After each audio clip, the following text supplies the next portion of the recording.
Legal scholars and young professionals to the very first episode of Matter of Fact, brought to you by Kautilya Society of Dr. Ram Manohar Loya, National Law University, Lucknow.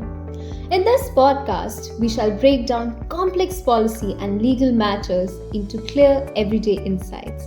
I'm Lavanya, and with me, here's Aniket. Hey Lavanya, we are kicking off our series with a topic that affects hundreds of thousands of young people across the state: student housing in Maharashtra, especially in light of the new Maharashtra State Housing Policy 2025. Absolutely. We've all felt the crunch, right? Trying to find decent, affordable accommodation near a college campus. It's a huge part of the whole young and broke experience that we students endure.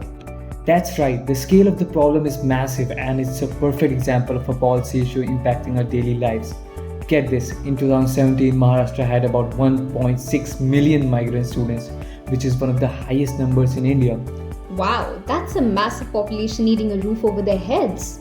Exactly, and the available beds could only accommodate about 48% of these students. This huge deficit has traditionally been filled by unorganized small-time aggregators or just plain old luck in finding an affordable flat share. Cities like Mumbai, Pune and Thane are major education hubs and the strain on housing is intense. Well, and it's not just a matter of numbers. The cost of living in Maharashtra is already high, about 1.37 times the national average. So affordable housing is critical, isn't it, Aniket? Yes, you are right. This is where the new State Housing Policy 2025 comes in. For the first time, the government has introduced dedicated policy measures for student housing within its urban housing policy.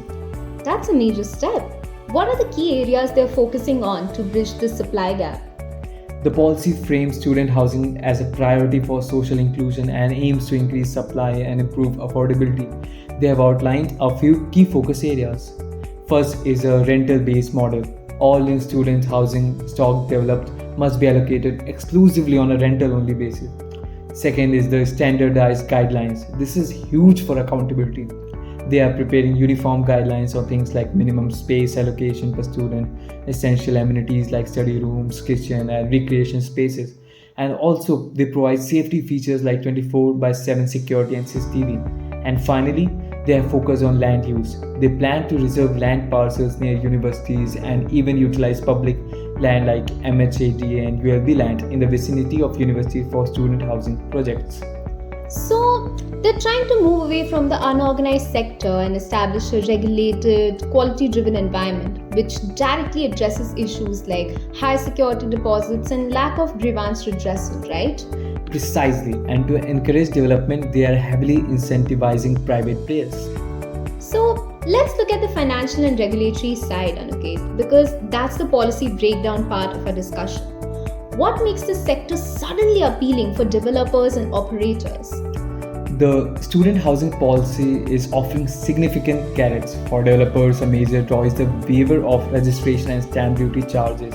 Remember, stamp duty in Maharashtra is among the highest in India at 6% to 7%. So this waiver is a massive reduction in entry cost. That's a powerful incentive to get projects off the ground and could help prevent stalled residential projects in the state.